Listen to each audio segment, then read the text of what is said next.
Hello to one and all. How are y'all doing? Welcome to the Ep.2 of Scotoma Scoop podcast. This is Cedagale, aka Molly Monroe and Violeta, also known as V. Today we are going to be talking about home learning or the nightmare of.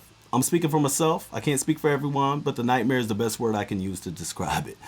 So I want to jump it off right now with a Facebook post from one of these friends, Ty, that I really felt. You know, when you're on social media and you see something, you're like, man, I really felt that. This is what I really felt. And you know that memes have been getting us through it. Memes have been getting us through everything right now because everyone is on the same tip. They're on the same level and they understand what everybody else is talking about. So I'm going to go ahead and give it to you. So this is his post. Day one of homeschooling, 8 a.m. Open school website to get assignments, 9 a.m. Found where assignments were hidden on the website, 9:15 a.m.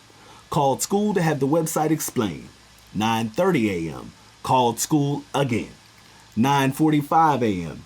Had wife call school, 10:30 a.m. Started printing first assignment, 10:31 a.m. Ran out of printer ink. 10:35 a.m. Sent wife to buy more ink while I watch YouTube to learn how to do Common Core. 10:39 a.m. had first cocktail. I can feel that. I can feel that more than anything. In this whole post, I can feel it. 11 a.m. Googling who the idiot was that came up with Common Core in the first place. 11:02 a.m. had second cocktail. I can feel that again. 11:15 a.m. called school to see if the virus was still an issue, and if so, could I sign a waiver to get my kids back in school. 11:16 a.m. School asked me not to call back. 11:20 a.m. Realized my wife wasn't home yet. Called her to find out if she was having a difficult time finding the right ink. Pretty sure I heard someone in the background yell her name, followed with venti vanilla latte, right before she hung up on me. 11:30 a.m. Started first assignment. Now, this is where it really gets with me, because if y'all have been doing this home learning thing, you would know that this first assignment is when you realize that you had bit off a lot more than you could chew. Now, a lot of y'all like me, and y'all thought, oh, home learning, it's going to be online, it's going to be nothing, we're going to be able to handle it. And that is not the case. And honestly, if you have not seen the app, then you do not know what I'm talking about, but I'm going to get right back into it. So 11:45 a.m., lunch break. 12:30 p.m., restarted first assignment. 12:35 p.m., read 3 chapters to help answer 2 questions. 12:40 p.m., figured I'm either being played or they have been falsifying their report cards. 12:45 p.m., practice disguising my voice so I can call the school again. 1 p.m., didn't work. 1:15, scraping my kid is a terrific student sticker off of all of my vehicles. 2 p.m., beginning to think my wife isn't even coming home. 2:15 p.m., decided to have an early release. 2:30 p.m., walk into town in hopes of catching the virus and being quarantined. 4 p.m., arrested for egging the school and drinking in public. 4:15 p.m., released and given a ride home to maximize punishment. 6 p.m., wife gets home, couldn't find ink, and I'm pretty sure both her hair and nails are done. 10 p.m., working on an excuse to get out of school tomorrow. Now, when I read this, I felt that like I had never felt any other post I had seen on social media. It gave me hope. It gave me a laugh. And it gave me something to look forward to besides me being a failure at what I am supposed to be doing and what everybody else in America is supposed to be doing. So really, this post right here is giving me life. So I'm going to tell y'all right now, for those who don't know, and I know a lot of you do, because a lot of people listening right now, we're just starting off, they're going to go ahead and know exactly who we are. But me and Violeta, yes, we do have an everlasting loving relationship. And we are together, and we do have multiple kids in a blended family. Now, we are doing this from a standard that probably isn't the standard that most people are doing it. We have 5 kids in the house. That's PK, kinder, first, 3rd, and 11th grade. So it's much more than a lot of people are doing, and it might be the same as most of y'all are doing, but at the same time, it is a challenge. So we started on March 16th. That's when the kids went from 2 weeks of spring break all the way into straight home learning. And I'm going to go ahead and get right into the problem with what I thought was an issue with me, and that is the lack of prep for the home learning for people who didn't understand it. Yes. Now, we have been told that the kids will be out of school for 1 week. 1 week. 1 week. So spring break's going on. Everybody's having a good time. Everybody's doing their thing. We all partying, having a good time, not going to sleep on time. That's all good. That's all good. So then we get that whole 1 week. That initial 1 week. Hey, we're going to extend spring break for 1 week. That was deceptive too, because it really wasn't like, okay, they told us 1 week, but they didn't really say, hey, it's a week, and then get prepared that you might not be coming back. Absolutely. Obviously, I thought, okay, another week, I get to finish some lesson plans, I get to work on some things. We'd already been going out with the kids to the park and doing all that fun spring break stuff. It's just a little bit of time to like actually relax. Yeah. So that's what I was thinking. At that point, it was an extension. Yeah, it was an extension. It was an extension. It was like, okay, we get another week to, relax. Like nobody was in a panic at that point. Like Saturday night, I for sure thought I was going to work on Monday. I told you weren't. I told you weren't. I said, you know what? And you know what? As much as I look at these things and as much as the knowledge that I'm trying to acquire, I told you I do not feel that San Antonio is going to send these kids back to school after 1 week of spring break. I almost knew. I knew it in the bottom. I knew it. So for us to jump back in after 2 weeks, and we got a few days. Hey, check it out. This is what it's going to be. Some districts were different. Your district was completely different. Yeah. Your district was y'all had a whole nother week to prepare for your teachers. But Northeast, they say, bam, we're going on Monday. We're going to home learning. Now, in my head, I'm like, okay, boom, home learning, we got this. They're going to send us some stuff online. They're going to be doing little projects. They're going to be doing little assignments. It's going to be fine. I'm going to go ahead and check it. We're going to hit send, and it's going to be all good. That is where I made my biggest mistake ever, because I didn't realize what it was going to be. And you being a teacher, you saw that. I did, but I think the hard part about that was that while you were here, getting the kids started on everything and I could come in, I was in training. So one district chose to start school immediately after spring break, and really the first week of the kids learning, I was in training from 8 to 4 all day long. So really there wasn't an opportunity for me to be involved as much as you had to be involved in everything, That was the biggest problem to me, because I thought it was going to be simple. I'm thinking pre-K, Elias is in pre-K. What could it possibly be? How hard could it possibly be? Sincere is in first. How hard could it possibly be? So I'm thinking, okay, it's not going to be anything. But once you get really into the details of Google Classroom, and I know y'all know what I'm talking about for those who have kids, of Seesaw, we all know that it's not as simple as that, because there's a lot of things on that program that I feel personally that I don't feel as if my kids could be doing without me at all. So to put them down, get them ready, and be so excited, hey guys, it's Monday, let's do it, it's school time, open up your apps, and then come to a roadblock because I have no idea what I'm talking about, is just completely frustrating. And that's the feeling that I had going into it. And I know a lot of people can understand it and relate to it, but to really experience it was a whole different thing. Like when he talked about scraping that sticker off of the card, that was the first thing I thought to do. Because I'm like, whoa, wait a second. Because they're giving you assignments that you think your children are prepared to completely capable of. Why would they be sending assignments to Seesaw if they're not capable of that? So when I'm looking at it, I'm like, oh, already, boom, let's type it up, bam, let's get it going, let's hit next, go ahead and do it. And then bam, that ain't. And I'm like, whoa, wait a second. It shouldn't take me being so involved. But then I had to step back and think, you know what? A teacher's not sitting at the desk all the time. They're not. And that was respect I had for that. But I don't think parents were prepared to be this involved as it was projected. Because when we hear home learning, we hear, you know what, send the assignments online. We'll do them online and we'll send them back. That was all I was thinking. It was going to be nothing. It was going to be smooth sailing. And the reality that hit me after that first day, I mean, you remember my frustration. Oh, yeah. You remember it. It was awful. You remember it. You remember my frustration on the first day. The first day, I couldn't handle it at all.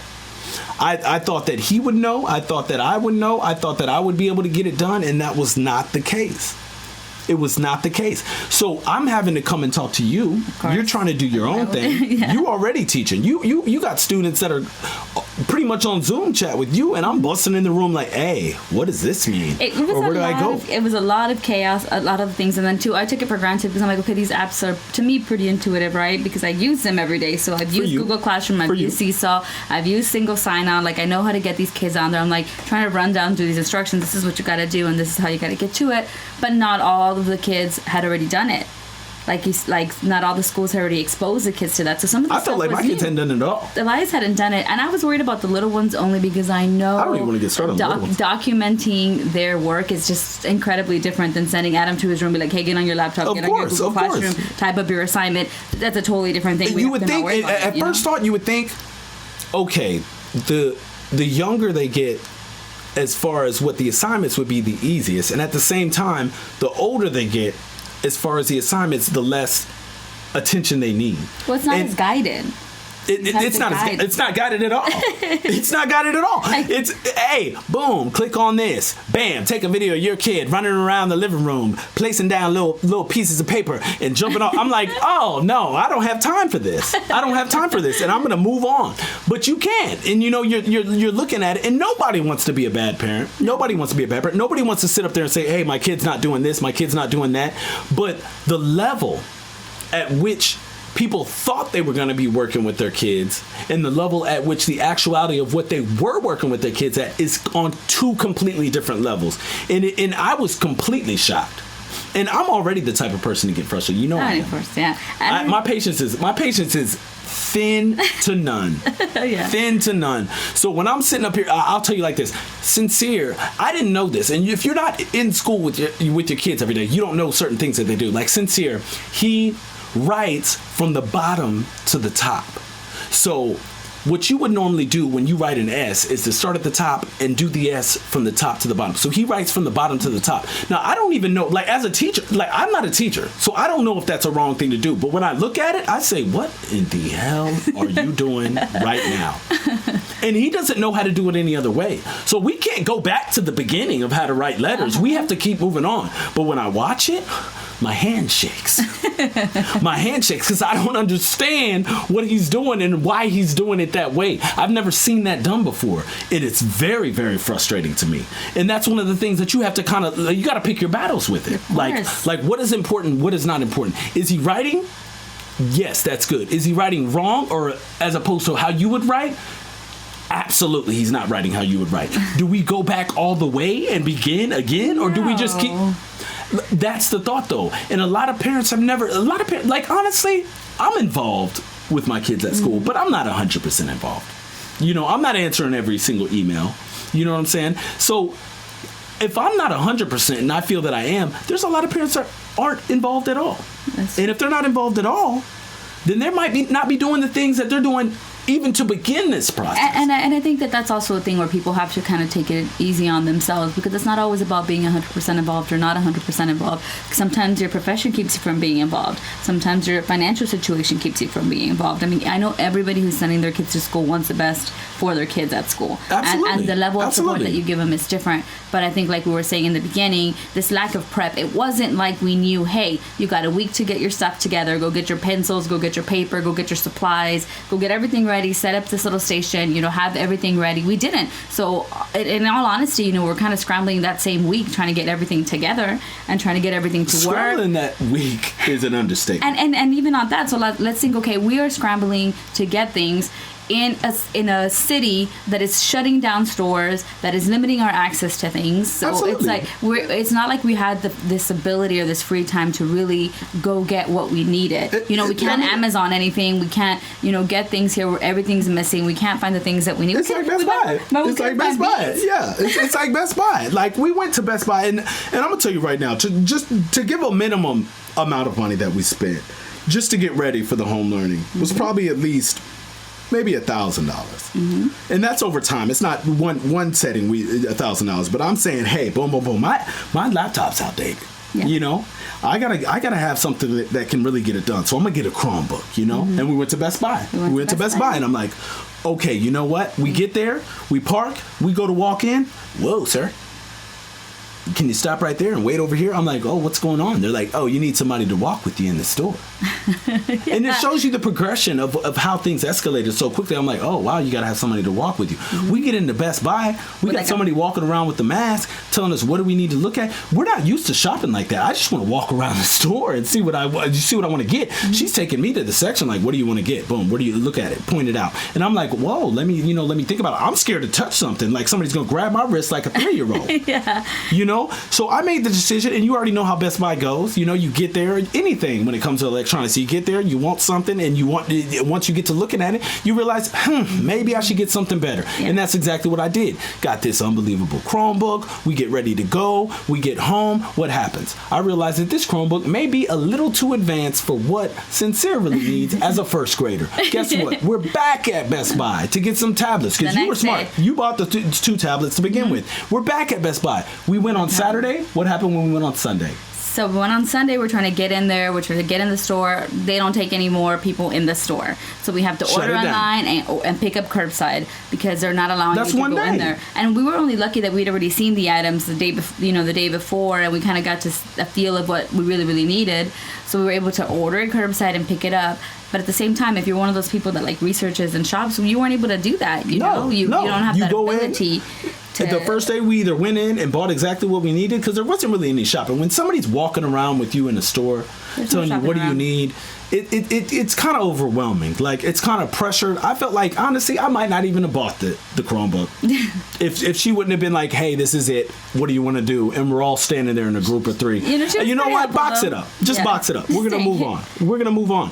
And that kind of thing is things that were like you didn't foresee that, So to go into it with all of this, okay, we got to get it ready. We got to get the desk. Shout out to John from Facebook that sold us the desk off a marketplace and acted like there wasn't even a virus going on. Came out, shook her hand. Like I'm like, whoa, bro. Like, hey, sir. So shout out to him for the desk. There was just a lot of things that we had to buy. And there was a lot of things that we had to change as in our routine and what happened and like what time we were getting up, what time we were eating lunch, what time we were, laying down. Like before spring break, we had a whole routine. I mean, a week before spring break, we had to get a whole new vehicle. We were limited to one vehicle. So one vehicle put us at getting everybody to school, you to work, me to work at the same time. We were getting up. What time were we getting up? We got up at like 5:15, 5:30? 5:30 in the morning. Waking the kids up, getting everybody ready, getting the backpacks. It's dark outside, We're driving. I got to drop off, Sincere at one school. Elias at his little pre-K.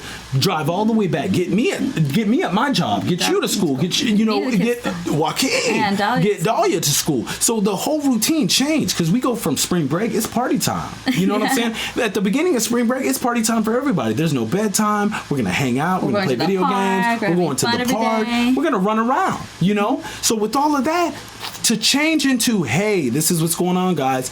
We're about to be waking up a little early to do school work. Oh, wait a second. I got my kids saying, hey, we have school tomorrow? No, but we have schoolwork to do.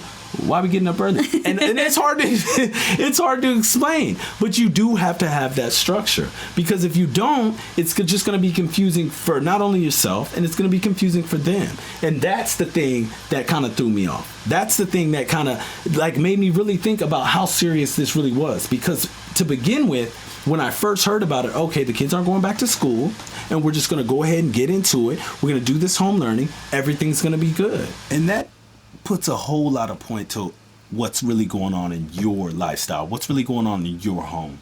Because a lot of things that people talk about when it comes to home learning is a different situation. You got 1 kid, you got 2 kids, you got 3. Like I said, we have 5 kids. That's 5 kids to do home learning on different apps, on different devices, on different programs, and it makes it so much more difficult. The first thing I thought when it came to home learning, this is the first thing I thought, okay, bam, it's going to be home learning, home school time. So I'm like, we're not going to get up early and just do it in the morning. Why would I do that? I'm thinking about myself. Why would I want to do that? Why would I want to wake up and get on the home learning shit? So I'm like, no, I'm not going to do that. So what I'm going to do is we're going to get up, we're going to have, some family time, we're going to chill, we'll eat lunch, and then after lunch, we'll get into it. So my first plan, and this failed miserably, my first plan was this is what's going to happen, guys. We're going to eat lunch. Once we're done with lunch, we're going to get snack. Then everybody's going to get out their tablets Everybody's going to get out everything they need to have, and we're going to make it happen. So everybody's got their tablets. I got a little baby table here for the young ones. I got a little full-size table here for the older ones. Let's sit down. Let's do it, right? So they sit down. We get to going. Everybody signs in. Everybody gets ready. Everybody clicks on first activity. Shit show. Now, y'all have to understand that I am out of work at this point. You know, my job has been furloughed as of the 6th. But Violeta is a teacher, so she is on point. She's doing her own thing in the room. There's not too much that she can do to help me, considering that from 8 to 4, she is at work herself in the room. So I'm out here by myself. I'm not a teacher. I can tell you that. I can tell you that first and foremost. If I thought I was somewhat of a teacher before home learning started, I can tell you right now, I am not a teacher by any means. So to have all of the kids sitting there and saying, bam, I got my activity loaded up. What do I do now? I'm like, well, just follow the instructions. And they're like, Daddy, Andre, like it was overwhelming. And I'm running around trying to tell somebody something that I don't have no idea what I'm talking about. And I think you have to be a little bit easier on yourself, though, because not only is it a lot of kids, and it'd be different if they were in ages where there was a little bit closer, but it's just all different levels of kids. I mean, that's why we have grade levels, and this is why kids are separated by abilities and things like that, because we have kids who can't read and kids who can Absolutely. read. We have kids who write, kids who don't write, so it was just a back and forth. It was like ping pong with me. You know what I'm saying? And like I said earlier, I don't have that type of patience and understanding. I don't. And I'm not you know what, something I think about all the time is, your kids go to school, their teachers tell them to do the work. Yeah. And they do the work, and the teachers are going to tell them how to do it. They're not going to correct if they do it wrong. So the thing that I thought was major to me, and I don't know if anybody else feels this way, I really don't, but what's major to me is that I'm not turning anything in that is not right. So that made it extra. You know what I'm saying? Like, okay, write a sentence. So it has your spin on it now. Yeah. Oh, well, you write a sentence talking about what you did today. Mm-hmm. When I get back and I look at that sentence and they're expecting me to take a picture of that sentence and send it to the teacher, oh, no. It's got to be right. And that is, I think, one of the major things with me, because it's not about, okay, your child has to do this. Once they do it, take a picture. Or your child has to do this once they type it. And I'm not even going to get into the typing thing that everybody thought that all kids could do. Yeah. All kids can type all of a sudden. Have them type this. Have them put it in the text. I'm not going to get into that. But if it's something that your child is trying to do, and they're trying to do it at their best, when you look at it, if it's not right, as a parent, you're going to be like, oh, no, we're not sending this to the teacher, And in any other situation, they would turn that in, and the teacher would say, this is wrong, you need to work on this. So the experience or the process is so much longer when it comes to home learning. Because I think that absolutely, I'm not turning in anything that ain't right. Well, I think if it was up to them to turn in whatever they finish, they're done. They're going to turn it in immediately. They're going to put like 2 little things on there, because at the end of the day, they get to have like fun time and play with those tablets once they're done. So fun times, play with the tablets. What did I say? Okay, babe. What did I say the first time Elias turned in a little assignment to me? When he wrote the letters or his name? Yes. You said this is trash. It's trash. And I don't want to feel terrible as a parent, but I'm looking at it like, oh, no, sir. No, sir, we're not turning this in. And I think that is a major hurdle for a lot of parents, because it's not just about, oh, click here, do what you want to do and turn it in. No parent in home learning is saying, click the check button before I come check it. Yeah. And kids aren't used to that, and they're not used to that criticism in real time. They're used to that criticism in feedback. They are, and when we talk about criticism, I think, like, you're right, the word is feedback. We were used to telling the kids, hey, you need to look back, you need to go back and check this again. It's not exactly the way that it should be. We're not coming at them with, like, more aggressive language or calling their work garbage. That's my fault. That's my fault. And even though, honestly, sometimes I look at some stuff the kids trying to be like, this really is garbage, but that's not what we're going to say. That is not what we're going to say about their work. There's definitely... But parents will. There's growth and there's things that you have to do. But even when you're saying about going everywhere in the room, that's exactly what teachers hear. I'll tell the kids, and I work with third graders, and I'll tell them, do not come to my table when I'm working with this group for the next 15 minutes. For sure, at least 3 kids are going to raise their hands or walk up straight up to that table and ask me a question. But that's just how it is, and I think that parents are just not aware of that. And you think that you just give kids work, and maybe we have this idea that in a classroom everybody like sits at a desk, you give them something to do, and they do it. That is not how it does. Like, you give something to somebody and you didn't explain it thoroughly, everyone's going to raise their hand, everybody's going to have a question, and everybody's going to have their own idea of how to complete it and how to do this assignment. And with little kids, and even with the ones that we have, our ages here at home, like... the technology side of it, to me, was a big deal. It is. The tech side of it was a big deal. And I would share y'all an email that I sent to Sincere's teacher, if I could, but in length, it was too long. And it was just about the tech side of it. I didn't feel as if what he was doing was going to be able to be portrayed or turned in the way that he wanted to without so much of my help. And I didn't feel that was right. Because basically I was transcribing everything. Yes. I was transcribing. And like I said, again, I'm not going to transcribe nothing that's wrong. So I feel like a lot of parents probably feel the way that I feel, like we're turning in everything 100%. So there's no feedback to be given because everything's 100%. Whether it's written, whether it's math, there's no feedback to it. And that's a concern to me. It really is a concern to me. And it really, really frustrates me to the point of I know that this isn't how it's supposed to be done. Yeah. That can be a tough thing to really grapple with when you want them to do it in an entirely different way, or you feel like they're not understanding it. But at the end of the day, what they understand is what they understand. And if there's something in that, a concept or an idea or something that they're not getting, it's the teacher's job to help them understand that. You're helping them go through it. But we're not teachers, though. I'm not a teacher. But that's what I'm saying. So in you, like, transcribing or writing all that down, that's not really teaching. Yeah. I've had to walk out the room. I've walked in the room on several different occasions. V's working, and she's like, hey, she's got her headphones on, and you know what? She's watching me take a shot. And that's just to ease my mind. That's just to ease my mind. And I'm wondering how teachers do it without being able to do it like I do. Like, I can take a break and just, hey, I need to chill out, And that's like a big issue when it comes to teachers. I feel as if I want to give a big up to all teachers and how much patience you have, because my patience is minimal. Mm-hmm. It's minimal. You've seen it. Worst teacher you'd ever. You have to have a certain level of patience because teacher. It's just when you're talking to the kids, telling them their work is trash. Straight to their honestly, face. Though, in my defense, I was having a tough day.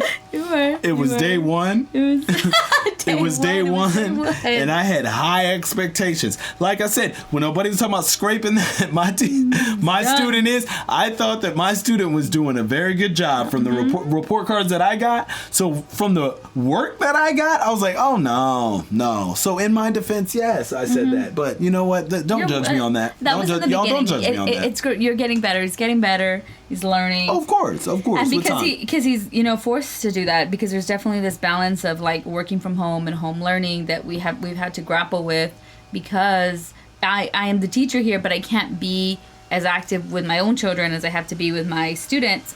And so, that's your job now. Now you're their teacher. Now you're going in there and asking me stuff and coming back and forth. Worst teacher ever. That's what you said, right? Worst teacher ever. Worst teacher. Improving. Y'all hear that? She gave me a pat on the back. Y'all hear that little pat? He's improving. Like I said, if your teacher's walking out and calling your work garbage, I thought for sure like we would have made it past that. No, I didn't say garbage. I said it was trash. Oh, trash. You said it was trash. And I was having a bad day. Okay? I was having a bad day. Oh my gosh. I think that all the new things that we have to do within just our own household. It's a lot. Like, everybody's taking on new roles. Adam is now a teacher's helper too. He's helping me, he's like getting his little brother and his little sister on Zoom and getting everybody, settled, or telling them, hey, you got to do this or you got to do that. Because I'm trying to navigate things from my room, from the headquarters, when we have a desk that I had to move from to the bed because the desk is right in front of the door, and like he said before, walking in here taking shots, bottles of tequila behind me in the Zoom. That's a necessity though. The kids coming in and knocking. It is a necessity. I'll agree, but I had to move to the other side. I had to move to the other side of the room because everybody keeps coming in, and at least at the other corner, I can hide, and you can't see them come in. You can still hear them. You can still hear all the commentary, the tantrums, the knocking, the screaming, the yelling, whatever's going on in the background, and I just have to ignore it, which has been a new thing for me because I cannot automatically react. The other day, my mom was knocking on the door, screaming about no hay huevos en la casa, there's no eggs at home, we're going to go to the store, and I'm trying not to laugh and trying not to respond. And if anybody knows Mexican moms, if you don't respond, they just get louder, they just keep knocking, it's not like it goes away. And so she was just still there in the background, and so now in the recordings that my students have, my mom's voice is in the background screaming all sorts of things along with the kids and stuff. And I can't even reply. The mic is right in my face. I'm like, I can't say anything to you. I just have to wait till you get tired or mad and walk away. And that's an adjustment that we all have to have. Like, yeah. I mean, you know, we read those articles the other day, and I thought that was so hilarious as people talking about they didn't really know their significant other until they heard them at work, because a lot of people don't interact with you don't get to see you don't see that. You don't see that. What did nobody say? He said, I just realized my wife is the person that at the end of the meeting says, can I get another question? Yes, it's like you don't see that. Like the first time I saw you, I'm like, oh, your voice is so sweet and soft. And like, I don't really hear that. That's the teacher voice. That's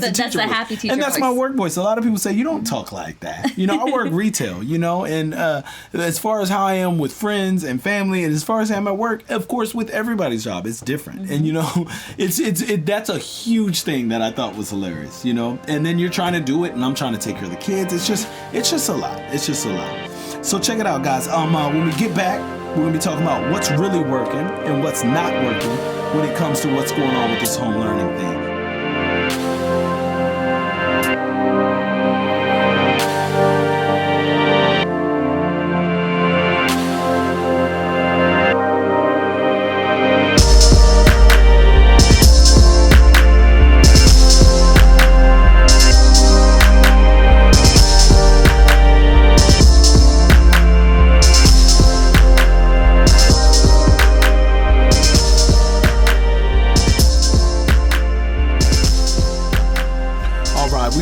So we're going to get right into what's working and what's not working. Now, I could go about this and talk about it all day long.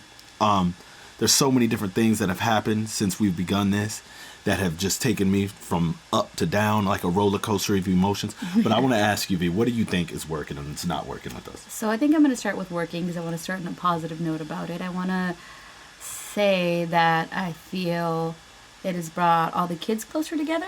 Absolutely. I think because they're really experiencing something that they may never experience again. Like, there's never going to be a time when they're all in the same classroom, when they're all learning at the same time, when they even really get to see each other as a student or as another student, you know, or even as a classmate. And so I think to them, not only are there these cute little moments like between Elias and Joaquin, when Elias can't read something and Joaquin reads it to him, like there's these little moments when they're helping each other. Yeah. That I think is something that they wouldn't have had otherwise. I agree. Same thing with Adam, like Adam coming in and like telling him, hey, it's time for your Zoom meeting. So everybody everybody coming in here and just being like helping each other and working together. So I think that's one of the really kind of positive things about it, to see them interact in that way, and the fact that they're going to have that. And we've never had that. You know, a lot of other kids have never had that, but this generation will. True. I agree. And as far as not working, what would you think? Well, there's a lot of things. I think that list is definitely going to be longer. I think that time constraints aren't working. I think that space is not working. Like you said, there are 4 little ones that are all, because Adam can learn in his room, right? He can stay in his room, have his little desk, and do his own thing.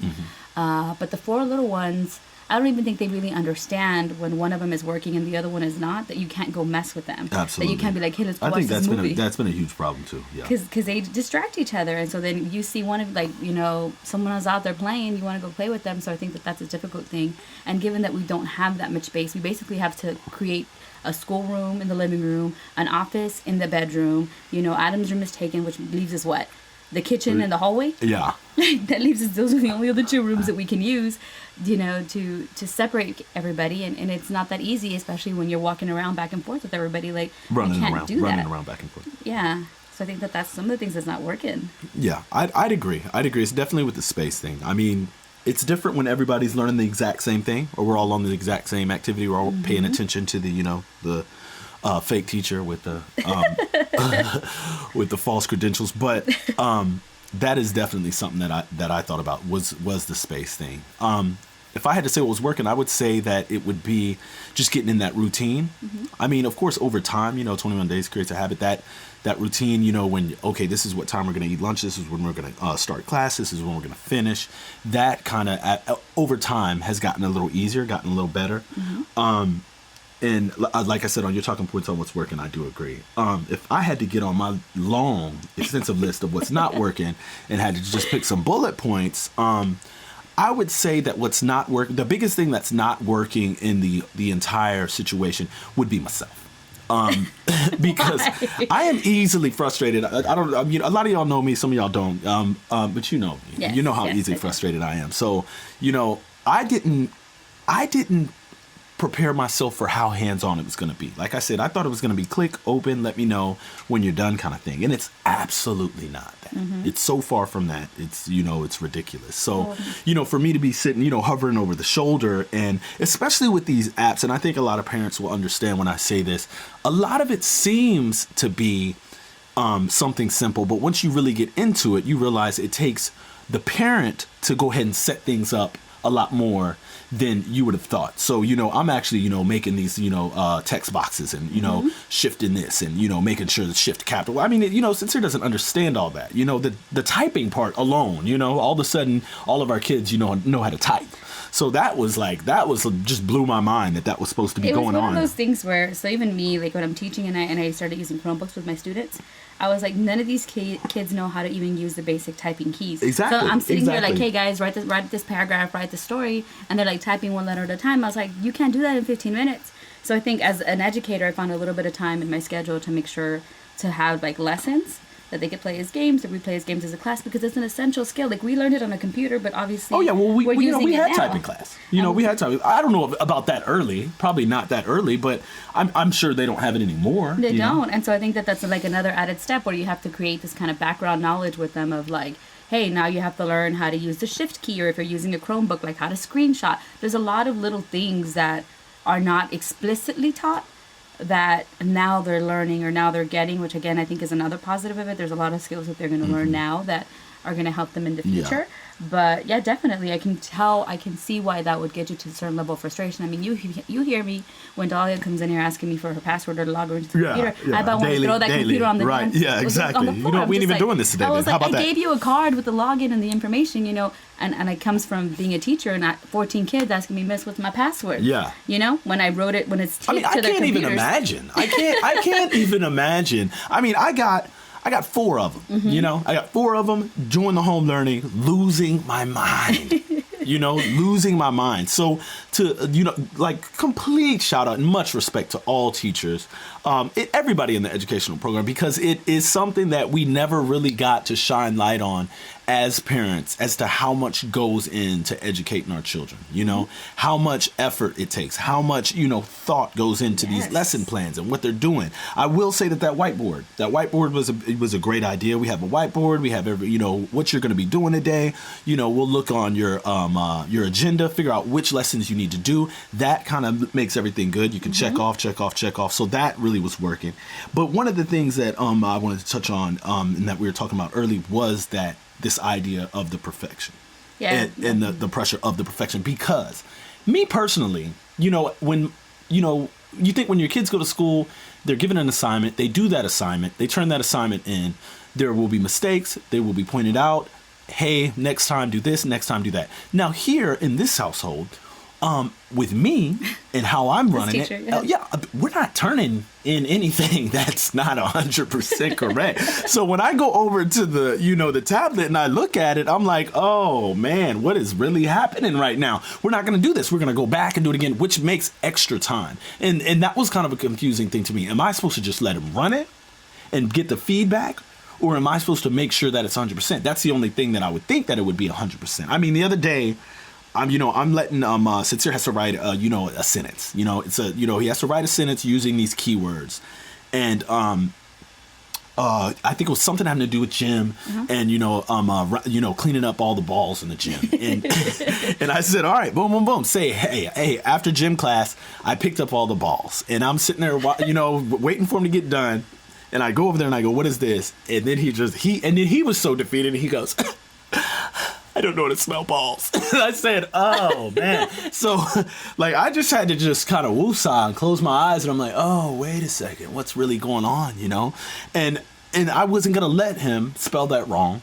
So we're going to go back. We're going to correct it. And that goes with every single lesson, which kind of extends what we're doing. And it's taking a little bit more time because we are pretty much grading it as we're doing it. And that was kind of a gray area for me. Am I supposed to be grading as a teacher? Am I supposed to be grading it? Do I let him just do it? I think that when you're saying this, teacher tip here is if you want them to sound out the words, you want them to figure out what that word sounds like, what the letter sounds are involved in it, so they can spell the word as best as they can before you spell it for them. You can help them out if they're really frustrated and they're at a certain point, but the key is to help them discover how to spell the word. Well, that's not really your job. Your job is not to make sure that everything it does is perfect. It's to show what he knows and what he's learned. And if there's something that he hasn't quite learned yet, his teacher will kind of find a way to help him get to that place. Obviously, if you want to help them spell words, that's cool. But, at the end of the day, are you going to spell everything for him, for the rest of the time that yeah, exactly. School? When he goes back, I don't want to start Nobody wants to do that. routine of doing that. When my kids ask me, I'm like, okay, try to sound it out phonetically. Put it in Google. Try all sorts of things because I want them to gain the skills to figure this stuff out by themselves because I don't want to be sitting there with them spelling entire sentences, because it's not going to teach them anything. It's not gonna go anywhere, right? So unless it's an extreme level of frustration, I would help in that sense. But otherwise, I wouldn't. And I think that a lot of people have this idea, like you said, this pressure of perfection of just so now we have to be like parents and teachers and partners and workers. And I know that I see it myself. I'm just I feel this pressure of I have to be there for my students. I have to be there for my children. I have to be there for my family and for my partner. There's so much pressure and we have to be really realistic. There's a pandemic happening. Yeah. There's trauma. There's traumatic things happening out in the world. People that they don't understand. Sick, that they don't understand. They're creating little books and little stories. But really, the main focus should be, the health and safety of your family. Whether we turn in that stupid seesaw assignment or not is not really the most important thing right now. What's important is that we're healthy. We have our groceries and stuff, and everything in our lives has changed. Everything in our lives has changed now, and we have to leave this idea that we have to achieve at the same level that we were doing when everything was okay. Because it's impossible. We can't do that. Nah, you can't be 100% with anything. I just think that there was a lot of things that were unexpected, and it's sometimes just little things. Just little things. Because like I said, when I first went into it, I'm thinking, okay, we'll get everybody set up, and I realized it was difficult for me to run just 2, much less 4, of these home learnings, because it is, especially when it's unknown to me and it's unknown to them, then it just goes to boom, sign it up, boom, do this, daddy, boom, sign it up, do this, daddy, and I'm back and forth, just ping-ponging all over the house, because everybody needs help almost with every step. And so then it was little things, hey, can you get me this? Can you help me that? Because I'm busting in here, you're supposed to be working, I'm busting in here. Even with that tablet, I'm like, nothing's showing up on the seesaw. There's 28, activities, and then you're like, well, have you tried turning it to the side? And I didn't even say anything. I just turned it to the side. I was like, whatever, I got stuff I need to do. I need to get out of here. And it was just those little things, and there's more little things. They pop up every single day. Wow, I didn't know this. Because I started, feeling, like a champion. I'm like, oh, guess what? I figured out how to do this. I figured out how to do that. So it's just routine, doing it. And that's what's going to make it easier. That's the only thing that's going to make it easier. Because as time has gone by, because I can tell you right now, the last week was the best week we've had. And, and that's with me knowing a little bit more, the kids knowing a little bit more, kids knowing what to expect, me knowing what to expect. But it is those tiny little things that are kind of, really we should be part of a forum. And I'm sure there is one, and I'll probably be searching that, as soon as we're done with this. Because there's programs that you don't have any idea what's going on with. And I'm sure a lot of people do, and a lot of people have had the same problem. So that's basically what I'm working on. I'm trying to perfect being the master class teacher and letting them know that I know what's going on. Because when it looks like I know what's going on, it's much less frustrating for them. It's less stressful for them. It's less stressful for me. And I think that you've done a better job. Like, I feel like from the beginning to here, I was really worried in the first week. I felt like a lot of these things are going to be broken. You know, a lot of kids are going to be crying. But I feel like gradually it's gotten better. And I mean, now, like, now I have to ask you, like, okay, so what are they doing? Because you're the one who's in charge of all that. And, I just come in whenever I'm needed, Yeah. Like the principal, All right, y'all, that's going to be it. Hey, check it out. Tune in next week. We are going to be talking about a new topic, episode 3, and that is who's riding with Biden now. We actually... V had brought it up as a topic. Hey, what if we talked about, how many of these Bernie supporters are going to switch over and give full support for Biden, which I pretty much almost shut down. I said, I don't think that's a topic to be discussed because it's going to be 100%. So she put up a poll on her Instagram, and basically the numbers are really staggering as to who is really saying, hey, might not vote, or, I can't really get behind him, which I think is just crazy considering there's only one option. But I think that that's the same thing that people have thought before. And I know that we're saying, okay, well, we know what happens when, we stray away or we decide that we're not going to vote because we're not fully supporting the candidate. We're not going to vote for the party at all. And I feel as a person who's dealt with, who's heard stories from people being like, hey, I couldn't vote for Hillary, so I'm not going to vote at all.